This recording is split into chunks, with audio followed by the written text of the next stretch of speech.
Muito boa tarde, muito bem-vindos a mais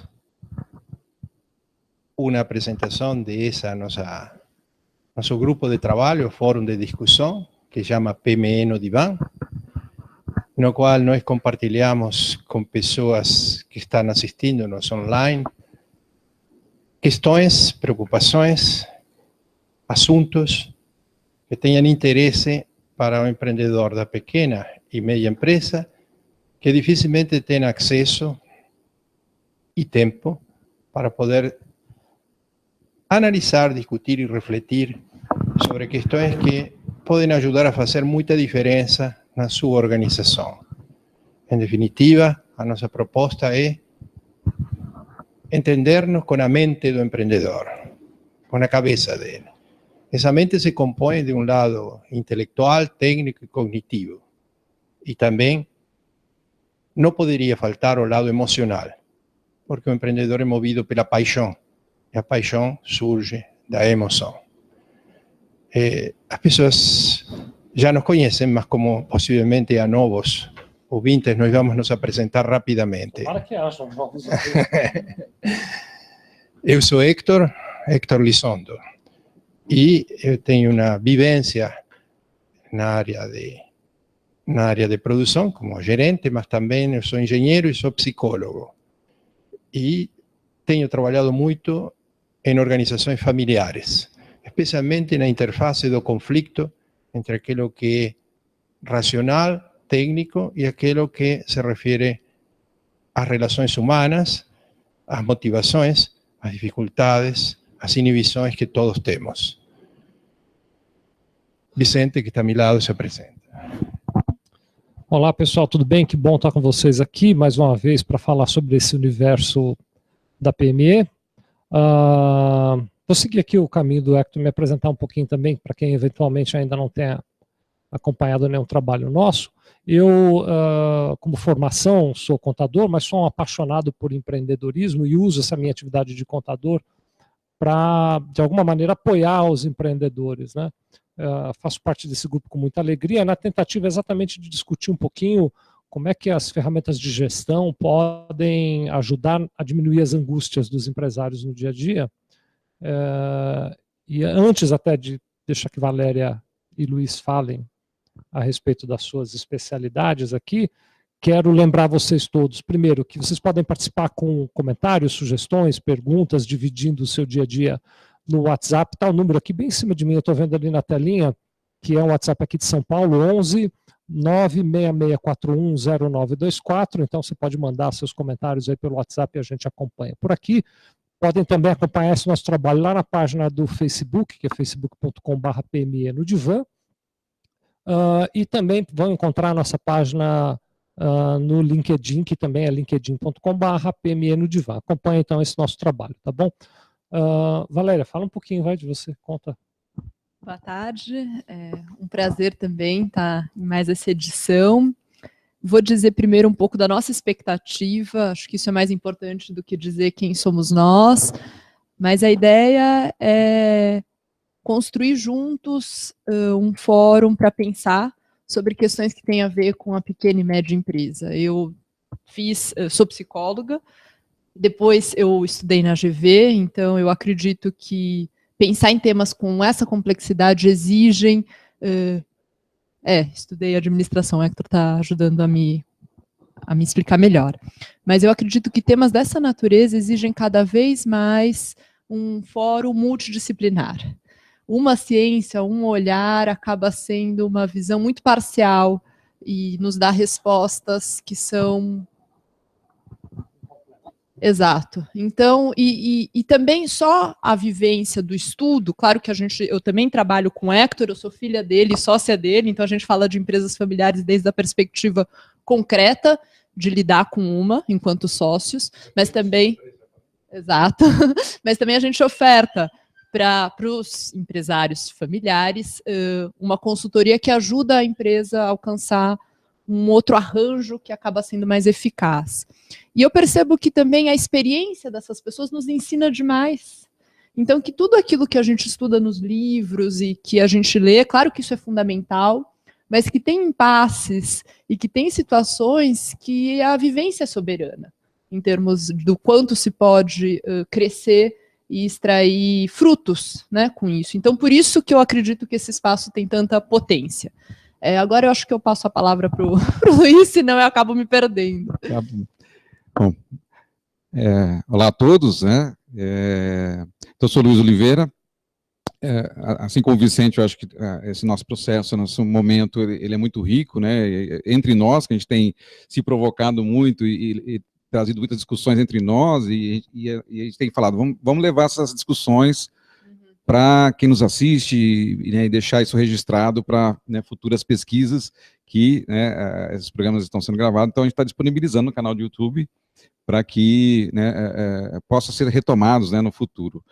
A minha contribuição aqui é trazer um pouco a nossa experiência, né, na parte de, especificamente de processos, de melhoria na área de gestão, né. Eu e o Hector já se conhece há mais de 20 anos e a gente tem trabalhado muito nessa complementação na gestão do ponto de vista de metodologias de melhoria, metodologias para ajudar as empresas a progredirem, né, a crescerem, do ponto de vista técnico, e o Hector, né, pela experiência, e agora a Valéria também se juntou ao time, a gente levar um aspecto também sociotécnico, comportamental, né, que são duas frentes que se complementam muito. Então, a nossa missão aqui é estar compartilhando essas nossas experiências e trazer discussões que a gente espera que contribuam, né, para elucidar, né, questões ou dar alguns caminhos ou algumas possibilidades, né, a gente não tem aqui a pretensão de dar receitas, mas sim dar opções e possibilidades para que os empreendedores como nós tenham, né, mais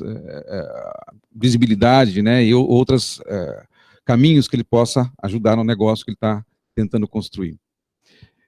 Bom, eu vou passar para o Hector, que hoje a gente tem um tema interessante aqui, né, sobre liderança, e a gente vai pedir para ele abrir para, né, disparar a nossa discussão e poder contribuir com todos aqui. O tema que nós estamos trazendo hoje suscita, sem dúvida, muito diálogo. Então, eu queria mais uma vez recordar a vocês que o telefone de WhatsApp para se comunicar é 011 96641 020924. Também vocês podem se comunicar conosco através do facebook.com/PMNodivan e também através do LinkedIn. O tema de hoje se refere a liderança ou gerenciamento, ou as duas coisas. O que o empreendedor precisa ser? Bom, é uma questão aberta que se transpõe a inúmeros campos da vida pessoal e da vida organizacional. Acho que eu queria te interromper, estou aqui corroendo para te interromper. Porque eu acho que as pessoas talvez lá estejam perguntando, mas qual é a diferença? É uma pergunta que esperava, naturalmente. As pessoas confundem e acham que é a mesma coisa. Só, né? E às vezes até têm um conceito um pouco equivocado, achando de que é muito mais importante ser líder que ser gerente. Eu passei muitos anos estudando essa questão, desde as perspectivas técnicas, administrativas e, sobretudo, desde as perspectivas sociotécnicas, como Luiz disse, estudando com autores importantes que se dedicaram a essa questão e que vieron desde uma perspectiva, se vocês querem, das mais importantes técnicas psicanalíticas implicadas na organização. A questão central tem a ver com o gerenciamento. Gerenciar significa estabelecer definições, objetivos, limites, metas, padrões.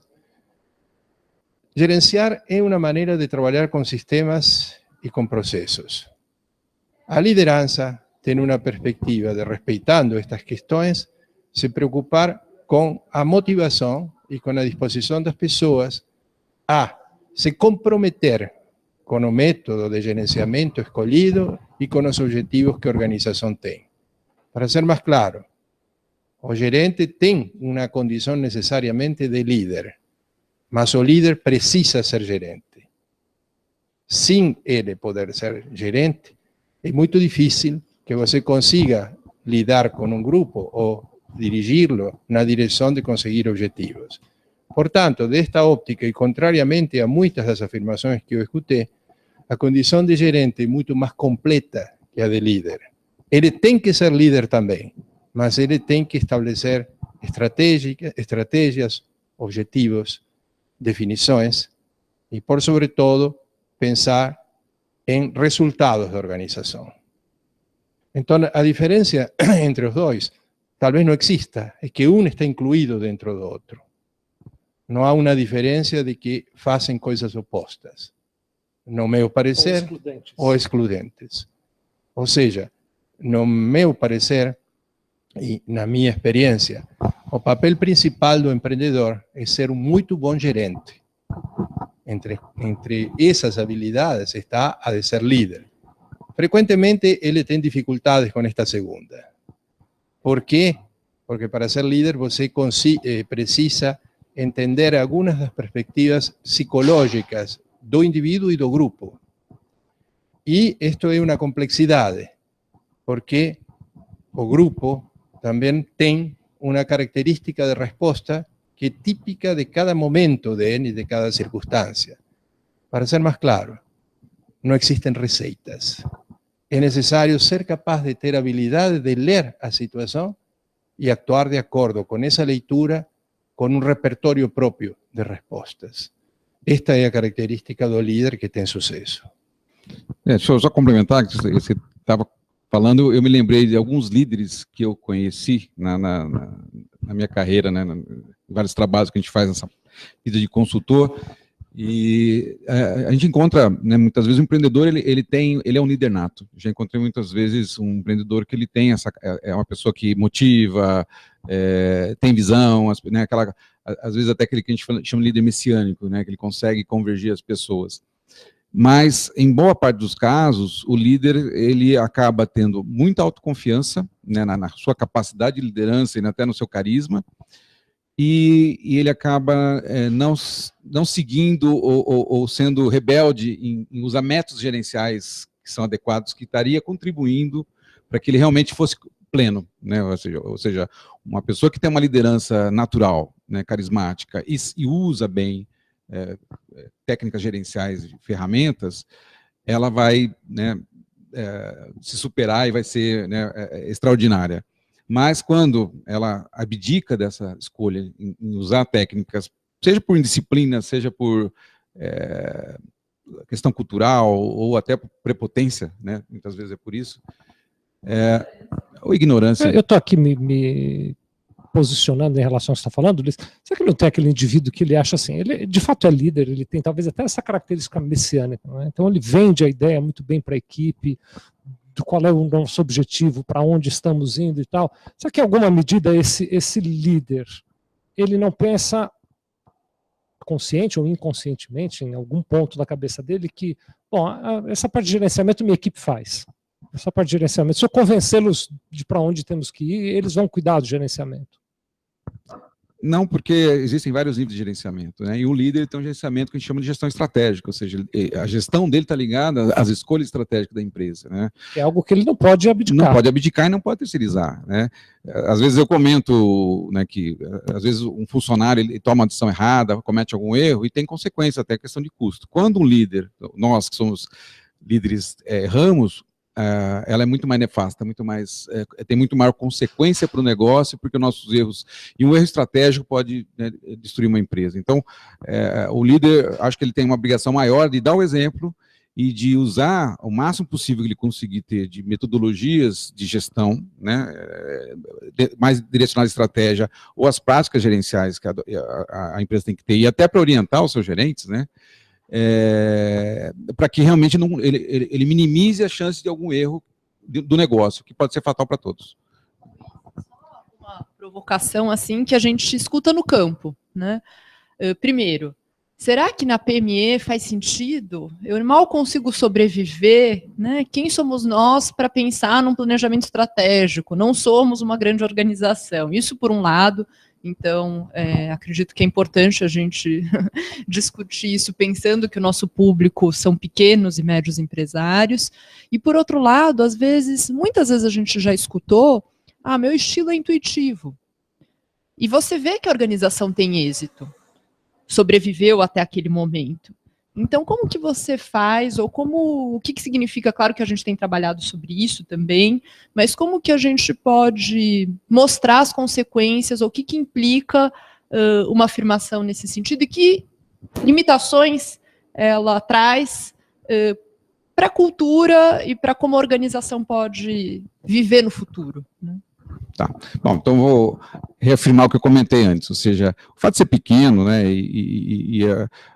você não tem uma estrutura, uma empresa grande tem uma estrutura para um staff estratégico, tem um staff de qualidade, tem um staff de melhoria, tem um staff de engenharia para fazer as coisas. E numa empresa pequena e média, né, as pessoas elas são multitarefas. Então, eu acho que e aí tem que ser um pouco mais seletivo. Talvez a gente não tenha que seguir uma cartilha né, todos os passos, mas talvez o gestor, o empreendedor, ele tem que olhar, conhecer as técnicas, as metodologias de gestão, que são as práticas mais recomendadas no mercado, que a gente conhece isso nas escolas de administração, nos grandes livros dos gurus, né, que recomendam, e com as consultorias, né, que a gente também faz esse papel, e você trazer aquelas práticas que você vai enxergar que agrega, porque você não pode, algumas coisas eu concordo que não são necessárias, ou elas, isso, mas do 100% que eu posso, uma boa parte com certeza vai ser útil e vai me ajudar no negócio, não há como,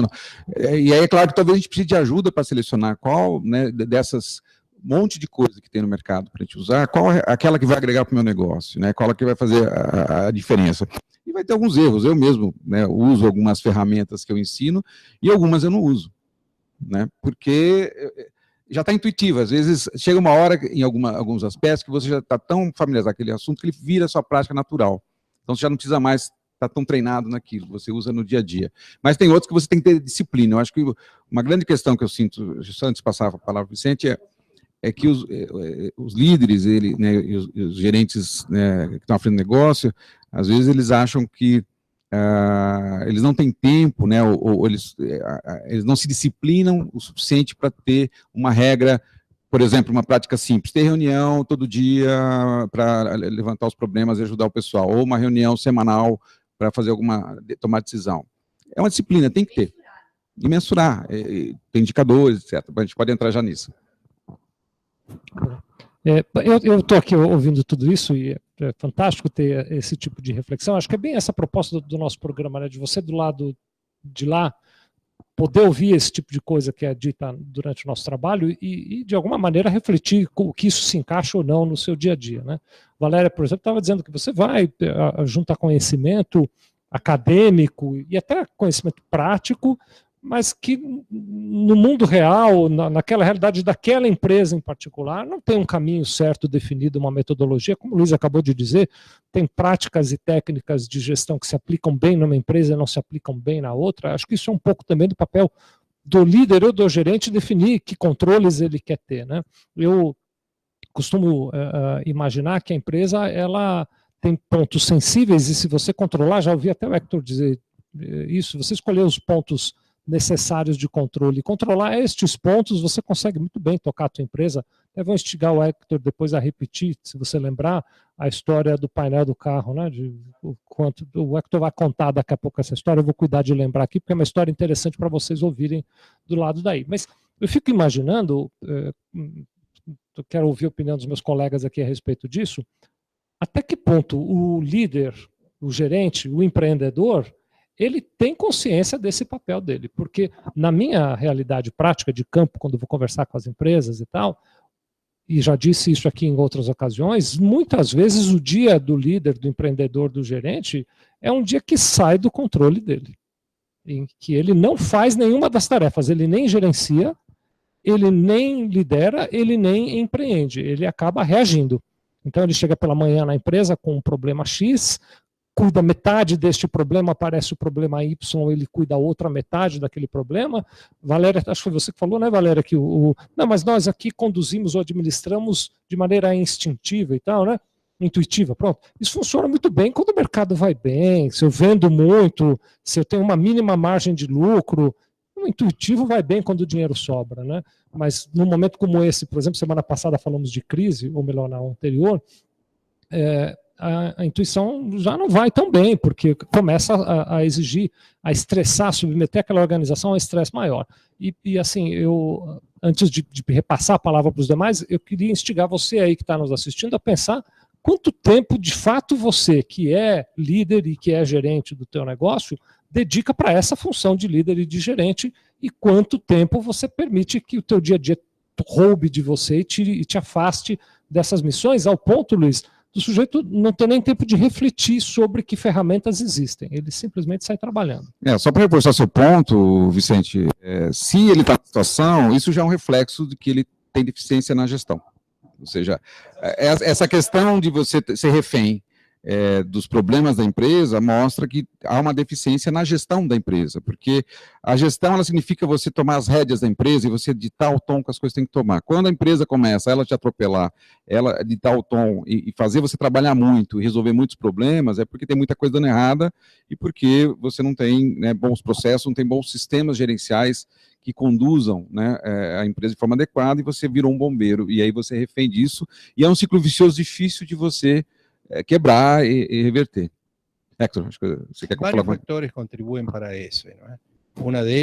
Um deles é, digamos, a autoimagem, autodesejo, uma certa onipotência, eu posso tudo, minha intuição vai vencer, é só esperar que as coisas mudam e sozinho se resolve. E isso só, em momentos de crise, só prejudica, não é?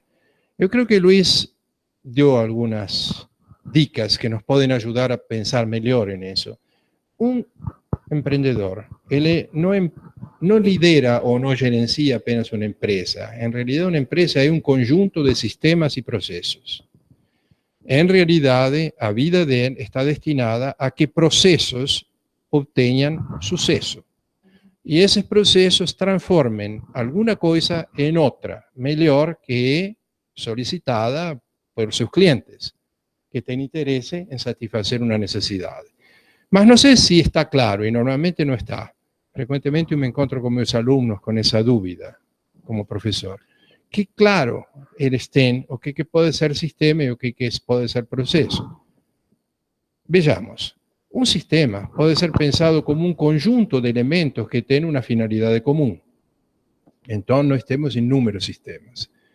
Em primeiro lugar, o universo todo é um grande sistema. O sistema solar é outro sistema, no qual há diferentes partes desse sistema que cumprem seus processos. A Terra está cheia de sistemas, montanhosos, orográficos, sistemas de mares, de praderas, etc. O carro que os senhores têm também tem um monte de sistemas. Por exemplo, o sistema de ignição, o sistema de suspensão, o sistema de freio, ar-condicionado, etc. Se nós pensamos um pouco no nosso corpo, desde o ponto de vista anatômico e desde o ponto de vista fisiológico, nosso corpo é realmente um conjunto de sistemas que estão integrados para uma finalidade comum. Qual é a finalidade? Preservar a vida. E, se vamos a um aspecto mais psicológico e emocional, nos conduzir na direção da satisfação, da felicidade ou do prazer, como diria Freud. Quais seriam os sistemas que estão presentes no corpo humano? Vejamos, nós temos o sistema ósseo, o sistema muscular, o sistema nervoso, o sistema respiratório, o sistema circulatório, o sistema digestivo, etc. Então, inúmeros sistemas estão trabalhando em sintonia. E talvez existe um empreendedor, vamos dizer, um empreendedor superior que está fora de nós, que mantém a todo isso se integrando. Talvez esse seja o papel do empreendedor. Pensar que ele tem que integrar todos esses sistemas que ele tem na empresa, desde sistema de recepção de mercadorias, sistema de manutenção, sistema de cobrança, sistemas de pagamento, sistemas de marketing, de logística, etc. Mas e como se diferencia o processo? Vejamos. Vou pegar um exemplo para vocês, o exemplo do sistema digestivo. O que compõe o sistema digestivo? Os lábios, os dentes, a língua, o esófago, os músculos peristálticos, que fazem descer o alimento. Tem depois uma válvula de retenção, que se chama hiato, que impede que o alimento volte. O estômago, onde se produzem uma série de reações químicas y sucos gástricos que trabajan para transformar el alimento recibido. Después o intestino grosso, intestino fino, o anus, etc., esfínteres.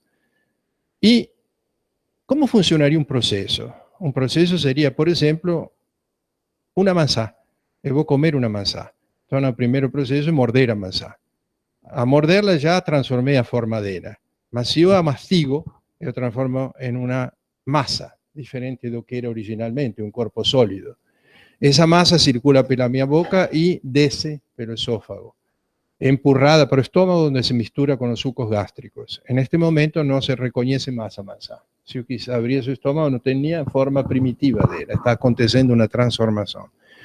Do estômago ela viaja para o intestino, onde uma parte dessa maçã vai migrar pelas paredes e recuperar essa energia que era transportada para alimentar todos os outros sistemas. Por exemplo, o sistema de reprodução celular, o sistema nervoso que funciona através de impulsos eletroneurais, que vai comunicar com todos os nervos do corpo, o sistema de desenvolvimento das células, enfim, todos os sistemas van a ser alimentados por un pedacinho de esa manzana que migró pelo intestino. Otra parte de la manzana que no es aprovechada, continúa esa viaje y es excretada. Entonces, nós observamos dos cosas, o sistema digestivo y o proceso digestivo. O sistema digestivo son todos os componentes, o proceso digestivo y a transformación. Si a transformación es boa y alimenta todo el resto dos sistemas, diremos que o proceso teve suceso.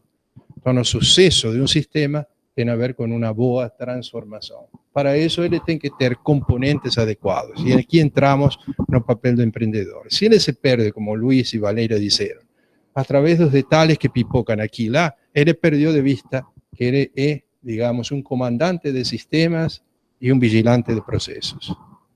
No momento em que ele se lembra que ele tem processos e sistemas e que eles estão destinados ao objetivo da empresa, que através de seus processos de atender uma necessidade do cliente, ele pode escapar de todo aquilo e se dar conta que o que tem importância é que o processo tenha sucesso e que ele, de alguma forma, tem que vigiar que os sistemas estejam adequados. Então, ele tem uma função, por um lado, de gerente. Ele gerencia um sistema. Compra o que precisa, cuida de manter o que seja necessário manter, establece os indicadores que você vai falar em todos os pontos para verificar se o alimento está passando na quantidade certa, na temperatura certa, com o fluxo certo. E, por outro lado, ele tem um papel de líder, que é observar que todos os agentes do sistema, que estão inseridos no sistema, que fazem parte do sistema, trabalhem em sintonia. Não faria nenhum sentido que o fígado diga, hoje me desentendi com o estômago, não vou trabalhar para ele porque ontem nós discutimos, ele me olhou mal. Seria desastroso. Mas isso acontece na sua empresa. Porque a empresa não é feita de fígados. Exatamente. Então precisa de alguém, essa entidade externa a nós, capaz de manter todos os sistemas unidos. E nesse momento, o empreendedor é gerente e também tem que ser líder. Deixa eu aproveitar, você me lembrou é um termo que a gente sempre usa nessa questão de processos, né? Então, primeiro, eu acho que a palavra-chave para processo é transformação, né? Tem que ter alguma transformação. Entra uma coisa, sai uma coisa diferente, né?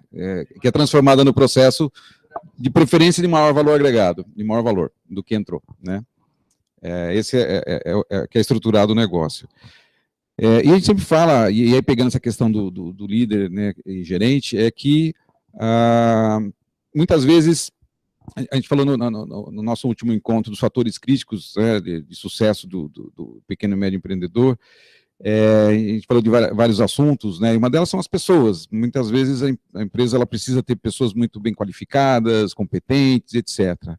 E a nossa experiência, né, e muitas vezes a gente ensina isso também, é que por melhor que as pessoas sejam, se os processos não forem bons, o resultado não vai ser bom. Se os meus processos são bons, mesmo tendo pessoas talvez não tão competentes, o resultado é mais previsível e conforme. Se eu juntar pessoas competentes com processos bem estruturados, aí eu estou com uma estrutura, né, fundamentada para garantir o negócio. Então, o papel do líder, né, é estruturar os sistemas da empresa e desenhar processos que usem bem esses sistemas para o negócio. Isso sendo bem feito, as coisas começam a ser mais previsíveis, mais estáveis, e menos coisas vão dar errado, como o Vicente colocou. Ele não vai ter que ficar apagando tanto incêndio, ele vai ser exceção os problemas e não regra, porque ele tem bons processos estruturando o negócio. E processo ele permite, como o Hector já adiantou, a medição de desempenho, que é outra coisa fundamental. Eu preciso medir, né, duas coisas em qualquer processo: se ele está sendo eficiente, ou seja, se ele usa bem os recursos, funciona como foi esperado, e se ele é eficaz, ele cumpriu a função de transformação e entregar o que tinha que ser entregue para o cliente imediato dele, que pode ser uma próxima área, pode ser o cliente final. Então, os processos têm que ser bem estruturados, eles têm que ser mensurados do ponto de vista eficiente e eficaz. Essa medição vai mostrar melhorias que eu posso fazer, vai mostrar problemas que estão acontecendo. Eu posso tomar ações corretivas, mas eu posso tomar ações preventivas que evite problemas que no futuro seria um incêndio que eu teria que apagar, né? Então, essa construção, né, de sistemas com processos, com medição, com gestão de desempenho, né, isso ligado a uma estratégia de negócio que direciona a empresa para grandes metas de mercado, essa combinação é que já vamos poder talvez dizer que o líder vai ser um bom gerente. Valéria, você... Acho que também toda essa conversa nos ajuda a colocar outra característica que seria vital para o líder, que é a capacidade de enxergar que ele está a serviço de um cliente. E não de si próprio, não do que ele acredita. Não adianta ele achar que precisa fazer infinitos relatórios, né, Luiz, que é uma coisa que você diz muito. Se vendas, acha que isso não vai agregar valor. Ele pode achar incrível os gráficos que ele formula, pode ver muito valor nisso, mas em que medida isso efetivamente atende, é usado e é transformado para quem é cliente na cadeia de valor dele? Então, isso, embora simples e trivial, né, a gente colocando dessa maneira é simples, mas a gente enxerga muito que às vezes você tem pessoas muito, tecnicamente, muito capacitadas, muito bem preparadas, mas que não compreendem o seu papel e no sentido que que todos estamos, em última instância, a serviço de servir um cliente. Não é o que a gente pensa que é soberano, é o que o cliente quer, é o que o cliente precisa. Bom, aí você trouxe um termo, hoje a gente está usando bastante termos de gestão, né, que é a cadeia de valor. Então, aproveitando para explicar um pouquinho melhor, né, e aí amarrando tudo, porque cadeia de valor é quando você integra os sistemas e os processos, você mapear a cadeia de transformação, desde o pedido do cliente e tudo que acontece a partir do momento que o cliente pede alguma coisa, quais são os processos e sistemas que funcionam e vão transformando, desde a informação que o cliente quer, até na realização do serviço ou na construção de um produto, para que seja entregue exatamente o que o cliente pediu, na quantidade, na hora certa, no tempo certo, no custo certo. Ou seja, a cadeia de valor é o conjunto de processos e sistemas que são estruturados para gerar, né, a transformação do negócio para entregar valor para os clientes. E a gente tem processos que apoiam essa cadeia de valor, que são os outros processos internos. Então, você está querendo dizer que a cadeia de valor se parece com o caminho das pedras, não é? Exatamente. Falando na linguagem desse empresário que está pipocando daqui para lá e perdido, não é? Frente a todas as demandas, ele precisa um caminho das pedras. Acho que a primeira pergunta que tem que fazer é assim: qual é a minha cadeia de valor? Qual é o valor que eu entrego para o meu cliente? Exatamente. Quais são as etapas? Porque daí eu consigo separar realmente o que é importante para o meu negócio, e muitas vezes, o que a Valéria falou, atividades ou até processos inteiros que eles existem, mas sem uma função para o cliente, às vezes para uma função interna, né, que só está agregando custo ao negócio e não está trazendo nenhuma vantagem para a cadeia de valor e para o cliente final. Então, mas falando no cenário que Valéria descreveu, talvez nesse tipo de empresa pequena e meia, ele não sabe nem ainda quais são os lugares nos quais se está perdendo dinheiro. Definitivamente foram colocados uma vez, está-se trabalhando lá e ainda não descobriu. Então, eu penso de que a grande questão que este programa poderia ajudar o empreendedor é ajudá-lo a encontrar alguma guia, alguma corda que o ajude a amarrar-se para não se perder. E essa corda é pensar em termos de sistemas e processos, e não pensar em termos de ações pontuais ou quebra-galhos a resolver, ou tarefas a resolver. Esta é a grande questão, e a grande tentação nossa é sair fazendo, Luiz. Por quê? Já vejo que o Vicente está ansioso também por intervir, mas peço um minutinho mais. Vicente, o que vai acontecer com esse nosso empresário? De quem que ele é vítima? Ele é vítima dele mesmo. Por que é vítima dele mesmo? Porque essas situações, todas juntas, sem poder resolver, não permitem pensar e levantam nele uma ansiedade. A ansiedade precisa ser acalmada. E a forma de acalmá-la é sair fazendo coisas. E fazer coisas é próprio da tarefa e não do sistema. Antes de fazer coisas, seria necessário entender como que este sistema funciona e o que está saindo errado nesse processo. Será uma falha do sistema ou será uma falha da liderança do sistema? Será uma falha que eu mesmo não estou cuidando? Ou será que, sem me dar conta com meu comportamento, estou dando a entender para as pessoas que tal assunto não é importante e tal outro sim? Eu devo dar-me conta que aquilo que os outros me veem pegar por atenção é o que para eles vai ser importante. E aquilo que eu descuido sem perceber, porque penso que está funcionando bem, eles pensam que para mim não tem importância. Então, são coisas muito importantes as que você está dizendo. E eu creio que o que nós podemos fazer é pensar seriamente em um caminho das pedras e uma maneira de não se perder. Não se perder e pensando, como disse Valéria, que o nosso objetivo é sempre o cliente. Sem ele, nós não existimos. Atender o cliente significa atender com o que ele precisa, da melhor maneira possível, com o menor custo possível. Mas eu não consigo fazer isso sozinho. Tenho que fazer com pessoas, com sistemas e com processos. Mesmo que seja um pouquinho, mesmo que a empresa seja eu e mais 3. Esses mais 3, cada um tem uma função que é vital. Até mais importante que se tivesse um grupo de 50. Porque se um falhar, eu estou em perigo. Os backups são poucos. O que eu faço com esses 3? Qual é o sistema que cada um desses 3 cuida? Quais são os processos que cada um desses 3 tem responsabilidade? E qual é o meu papel como líder? Porque como líder, eu tenho que tratar de que essas pessoas se comprometam com um objetivo que tem a ver com o objetivo de todos, e não meu objetivo. O objetivo de todos significa o que devemos fazer para ter satisfação, realização e encontrar prazer em trabalhar nesta empresa na qual somos 4 pessoas só, ou 5, ou 10. Esta é a grande questão e a pergunta que o empreendedor deveria fazer. O que essas pessoas estão sentindo com respeito a trabalhar aqui? Por que trabalham aqui? Será que eles trabalham aqui porque não tem outro jeito, porque o mercado está difícil, porque aqui é um pouco de sombra e água fresca? Ou será que eles trabalham aqui porque querem se realizar e acreditam em mim, nas ideias, e podemos conseguir construir juntos? Esta é uma pergunta importante. Se você não a faz, você vai ter pessoas pouco comprometidas. E esse talvez seja o papel de líder do empreendedor.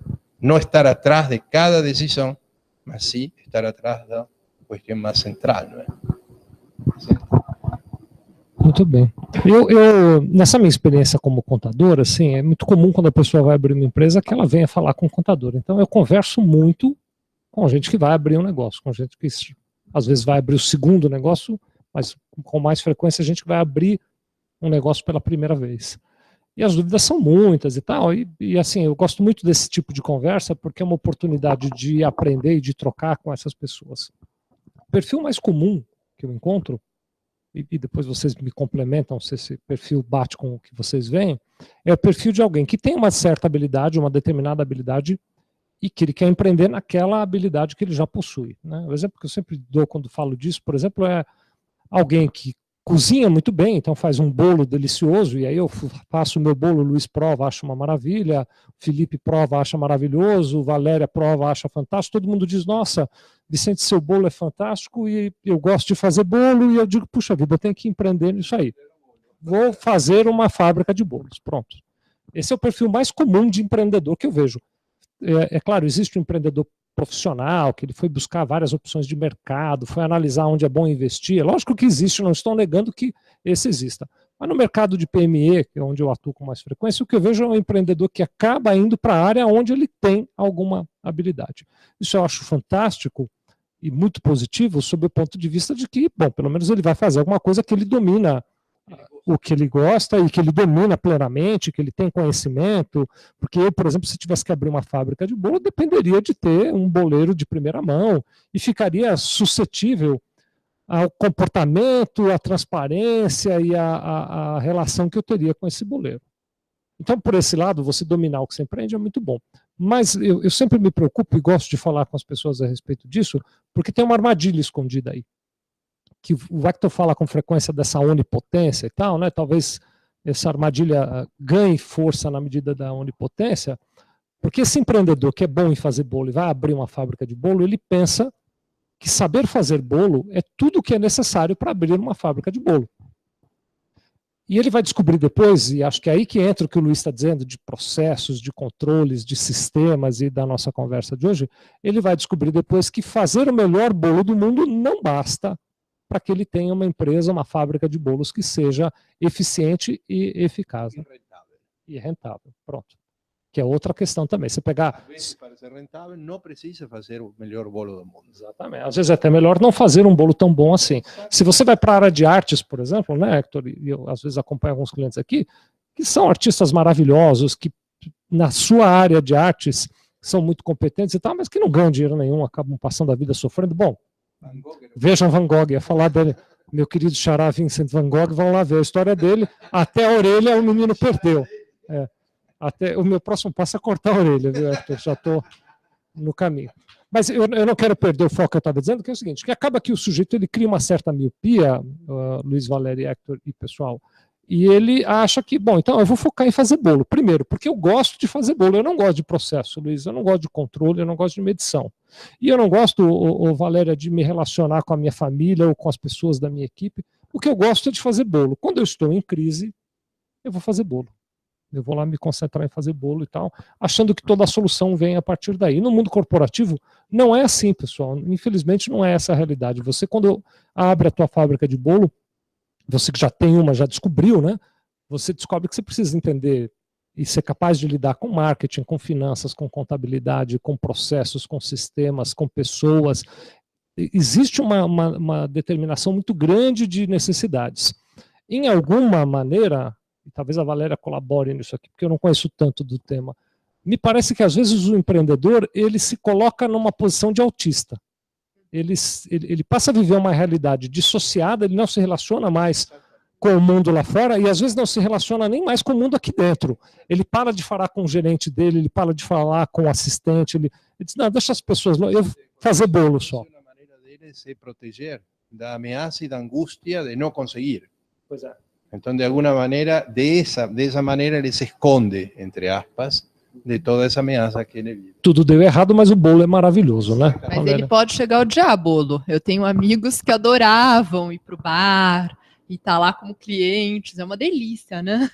E aí, claro, vou abrir um bar. E um fiasco, claro, porque não, é muito diferente a experiência de ser cliente do que ser dono. Exato. Mas o que eu ia retomar um pouquinho, até porque eu acho que isso a gente escuta muito também dos nossos clientes, então estou fazendo um esforço de trazer esses exemplos vivos que eu acho que podem ajudar quem nos escuta. E muitas vezes a gente vai em empresas familiares e escuta esse discurso de, eu tenho um método intuitivo. Não só, falo isso não só pela experiência da gente lidando com clientes, mas quando eu me formei na FGV, eu tive a oportunidade de fazer uma pesquisa e eu escolhi o tema de empresas familiares. Então, eu entrevistei justamente de pequenas e médias empresas familiares, porque eu estava muito preocupada em pensar, estou ainda, como que organizações dessa natureza podem se organizar para serem mais robustas. A taxa de mortalidade ainda é altíssima, há paradigmas que me parecem que não ajudam, como esses que a gente vem tentando desconstruir aqui, como a ideia de que, bom, planejamento estratégico é coisas que diz respeito a outras organizações. E lá também eu ouvi uma série de depoimentos nessa linha. Mas conforme a gente avançava nas pesquisas e na nossa interação, a gente viu que isso não era verdade. Que a pessoa se dizia ter um método intuitivo, mas que ela tinha, de uma maneira ou de outra, indicadores que ela controlava e que ela monitorava. Mas já estava tão naturalizado aquilo como uma praxis, que ela chamava aquilo de intuitivo. E qual que é o risco e o perigo disso? Principalmente pensando aí do ponto de vista de uma empresa familiar. Que você acaba tendo todo o seu conhecimento num universo tácito. e que isso dificulta demais, pensando agora na sucessão e na continuidade, que outras pessoas possam se apropriar de quais são esses elementos-chave que muitas vezes o fundador tem, e ele monitora e controla sim. Embora ele tenha esse discurso de que meu estilo é intuitivo, é evidente que para ele se manter vivo e de pé, ele precisa acompanhar determinadas coisas. Mas o risco desse tipo de postura é, primeiro, passar uma mensagem que ele mesmo acredita que está sendo intuitivo, mas não está. Então ele naturaliza que funciona você lidar com a intuição. Claro que isso conta, mas há também referências que norteiam a prática dele. E segundo, você dificulta demais a chance de encaminhar uma transição na qual fique claro para a família, caso a família decida continuar, ela pode decidir que não vai continuar enquanto executiva, mas nesse caso ela pode pensar em contratar uma outra pessoa, e nesse cenário ela também precisa dominar que números e que indicadores-chave são esses. Então, seja uma opção da família continuar tocando num papel executivo, seja não, claro, ela pode vender, isso também é uma outra opção, mas convém que isso possa ser formalizado, né? Então, queria também trazer essa experiência aqui para quem nos escuta e para nós, né? Então, complementando, e até valorizando um pouco uma pessoa que tem a liderança nata ou tem uma intuição, né, isso às vezes pode ser o diferencial para o sucesso, né, concordo plenamente. Mas, e a gente já falou que uma empresa envolve uma série de sistemas e processos em várias áreas, várias experiências e competências. O gestor, né, o líder, ele não vai conseguir executar, porque ele sozinho não faz, ele também não tem competência em todas essas áreas, ele vai precisar de outras pessoas. Isso por si só já torna necessário que ele use padrões, use processos, né, porque senão a empresa vira uma torre de Babel. Né? Se o gestor intuitivo ele deixa toda a estrutura ser intuitiva como ele, cada um vai ter a sua verdade, cada um vai achar, né, que ele está certo. E aí, Luiz, assim, desculpa te interromper, mas eu acho que a gente já escutou demais isso e é interessante você responder, usando o exemplo do Vicente. Mas eu tenho a minha arte de fazer bolo. Como assim padronizar algo que é meu olfato, que é a minha observação? Isso. Reduzir uma receita. Exato, esse know-how que é algo singular e que só eu tenho. Faz a fórmula da Coca-Cola e deixa ela bem guardada, né? A Coca-Cola faz isso. Eu acho que assim, dificilmente um negócio ele vai estar totalmente pautado em cima do molho especial, né? Que só ele tem, né? E é claro que ele pode ter um segredo e uma arte, né, que ele pode criar processos onde ele tem maior controle, né, e mecanismos que deem o poder, né, que a gente chama de gestão do capital intelectual, ou seja, a empresa ela ter domínio do conhecimento que ela tem e proteja esse conhecimento para que ele não possa ser copiado ou possa ser roubado, né, que isso é um risco que a empresa corre, mas isso não justifica eu não padronizar ou criar. Tem mecanismo de você criar gestão, processo padrão, e ao mesmo tempo você manter a sua receita, o seu jeitinho, a sua capacidade, até porque, e aí, essa empresa, ela, em algum momento se ficar doente, ou não poder mais trabalhar, né, ou numa sucessão, como é que faz? Né? Então, de alguma forma, em algum momento, ele vai ter que passar a receita, vai ter que cuidar para que isso seja perpetuado, se é um negócio que tem visibilidade de longo prazo, né? E o único jeito de fazer isso é criando processos, criando métodos, né?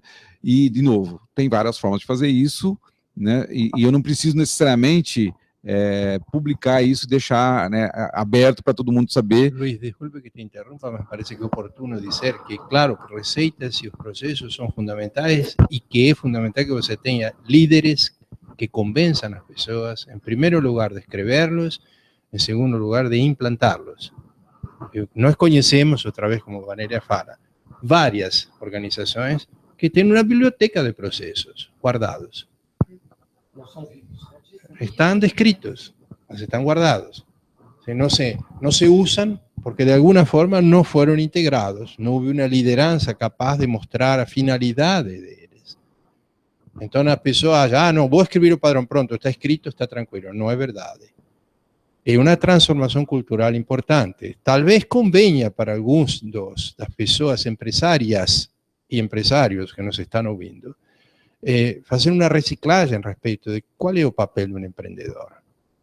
Como é de complexa a função do empreendedor. É claro que ele é intuitivo, mas de fato ele tem uma responsabilidade que envolve inúmeros campos. Um campo técnico, como você está dizendo, mas o campo de liderança, que convencer as pessoas que isso que está sendo feito serve. Sim, sim. Se não vai ser porque o inventou Vicente. Então, como Vicente queria o dono, no entanto que ele me olha, eu sigo o padrão.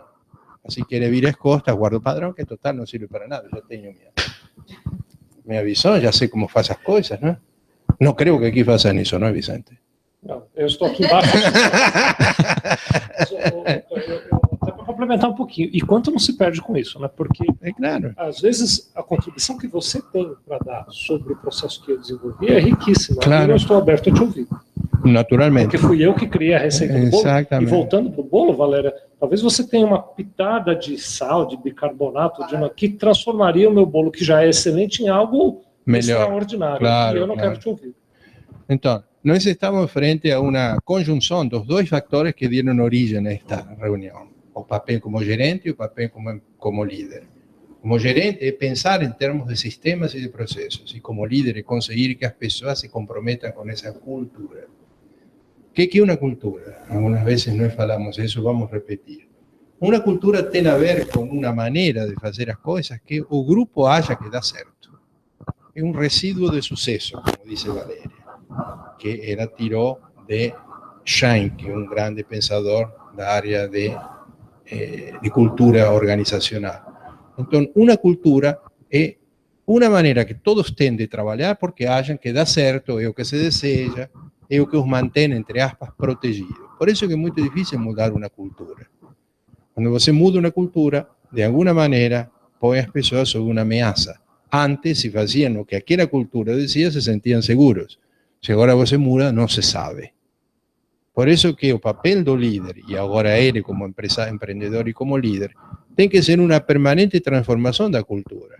De uma cultura de fazer improvisadamente e de resolver os problemas como quebra-galhos, passar a uma cultura que resolva os problemas em duas etapas. Uma primeira é remover o sintoma, porque o cliente não pode sofrer por um problema que nós temos. E uma segunda não é parar por aí, e sim ir às raízes, fazer uma pesquisa profunda, a ver onde se originou esse problema que tivemos que resolver atendendo ao cliente de uma forma imediata. E pode ser que a origem desse problema esteve, como você sabe, Luiz, eu não estou falando para você, estou falando para todos nós, especialmente para nosso público. A origem normalmente não está onde pipoca o problema. Está muito distante no tempo e no espaço. Então, este papel de empreendedor normalmente é esquecido na pequena e média empresa, porque você tem que atacar o sintoma. Então, ele, ao atacar o sintoma, está condenando a empresa que o problema volte a repetir-se. Sim. E ela funciona como um serrote, não?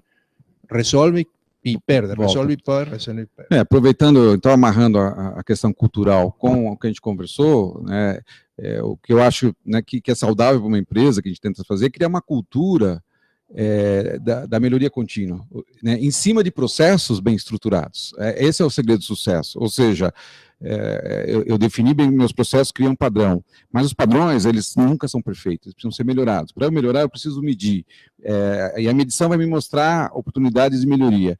Para eu melhorar, eu vou precisar ter um envolvimento das pessoas, que elas entendam o padrão, elas ajudem a seguir os padrões e ajudem a criticar os padrões e ajudem a melhorar esses padrões. E eu vou acompanhando esse sucesso nos meus métodos de medição de resultado, mas como eu quero sempre melhorar, eu vou usar essa gestão para buscar novas melhorias, e com isso eu vou consolidando aos poucos um processo de melhoria contínua e construindo uma cultura onde sempre todos estão buscando, através de uma supervisão, de uma liderança, de uma orientação de um líder que estabeleceu processos focados na melhoria, que são altamente estimulados para continuar se automedindo, se melhorando. Né? Luiz, eu vou de novo, se você me permite, fazer uma intervenção no que você está dizendo para fortalecerlo. Veja, tem uma implicação psicológica profunda, isso que você está dizendo, a melhoria contínua, sem dúvida nenhuma. É uma cultura de insatisfação. Insatisfação. O que quer Nunca dizer está bom, isso? né? O que quer dizer isso? O que as pessoas buscam? É um lugar onde parar para respirar e ficar quieto, porque se nós fazemos assim, está tranquilo. Essa transformação é a missão mais nobre do empreendedor. Como fazer para que as pessoas nunca estejam suficientemente satisfeitas e vejam que sempre algo pode ser melhorado? Essa é, digamos assim, a esperança de uma organização que cresce, que sobrevive, que se sustenta e que perdura. E um grande líder é aquele que vai conseguir mobilizar suas pessoas. Colocando em grande líder, pareceria, para algumas pessoas, talvez que a gente precise de uma pessoa excepcional. E talvez não seja assim. Talvez seja uma questão de conversar muito para que as pessoas se Não, mas quando eu falo grande líder, é no sentido dele estar imbuído dessa crença de que eu preciso... Sim, então, acho que é bom explicar. Ser um grande líder não tem necessariamente estar preso a você ser um líder nato com habilidades intuitivas. Ser um grande líder é você ter crenças, né, em gestão. Bom o suficiente conseguir que a cultura seja sempre, como você está dizendo, uma cultura de transformação. De transformação não contínua. Se precisa fazer milagres. Então, mas isso já te dá já te caracteriza como um bom líder, né? Mas existe o preconceito de que líder é uma pessoa única, especial. Se você tem a sorte de ter que é como se tivesse ganhado a loto. E nós todos podemos ter uma habilidade de liderança que se desenvolve se conseguimos aprender a pensar. Aí cabe o líder a não estimular a tendência de dependência das pessoas, né? Que é outra discussão. Deixa eu tentar colaborar nessa discussão, até porque bom, a gente já está se encaminhando para a reta final aqui, então eu vou fazer minha última intervenção, já aproveito para me despedir de vocês.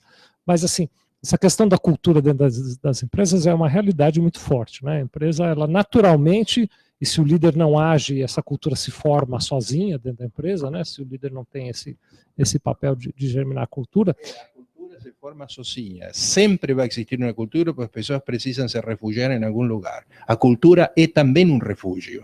A cultura, ela acaba se revestindo como um ambiente tranquilo e, às vezes, ela acaba sendo entendida como sinônimo de sucesso.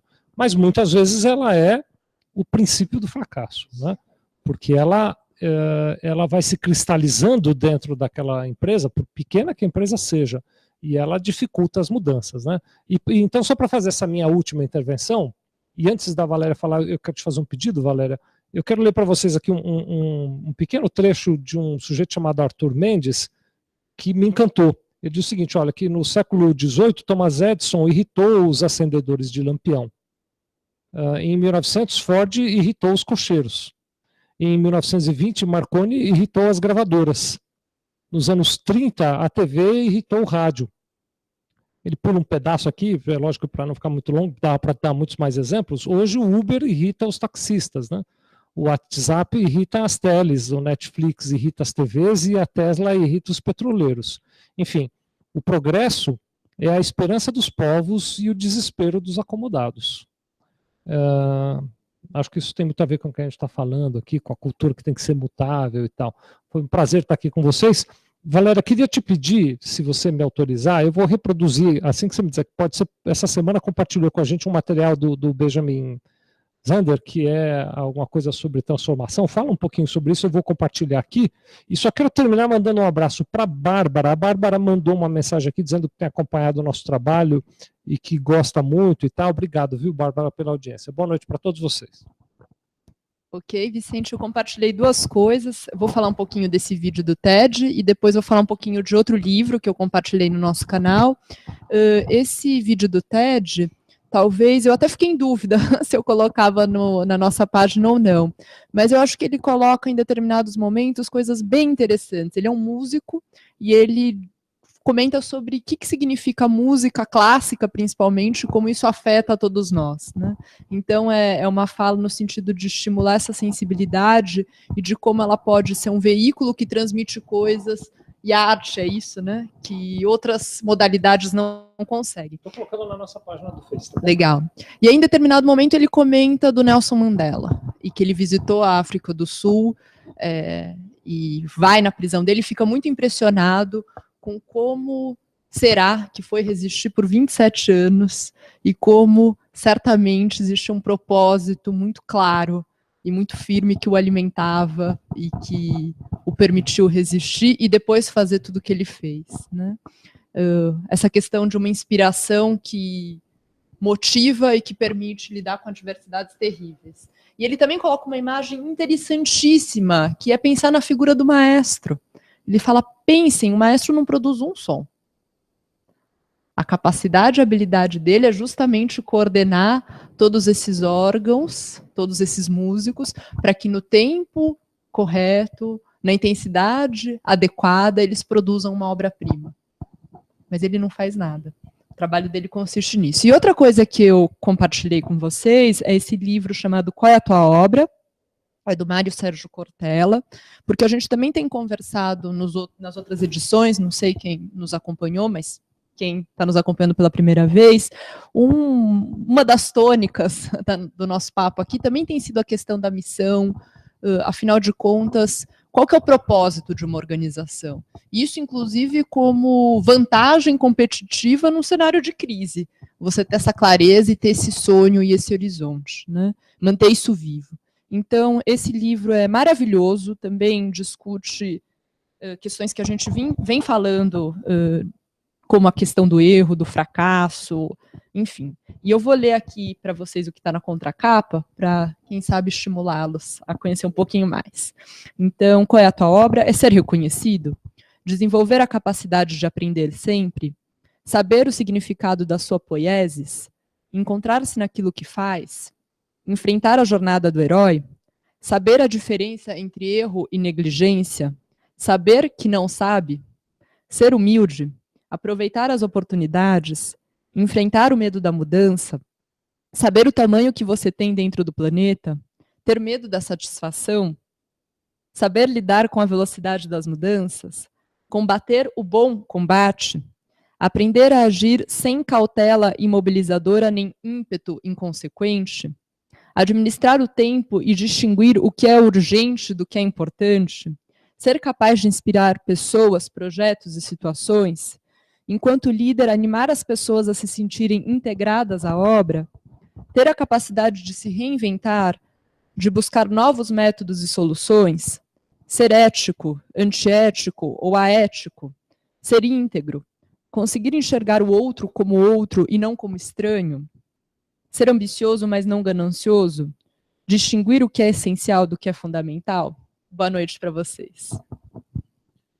Eu também queria me despedir agradecendo a presença de todos os que, através do online, nos estão assistindo e dizer mais uma vez o prazer imenso de conversar com aqui os meus colegas e parceiros.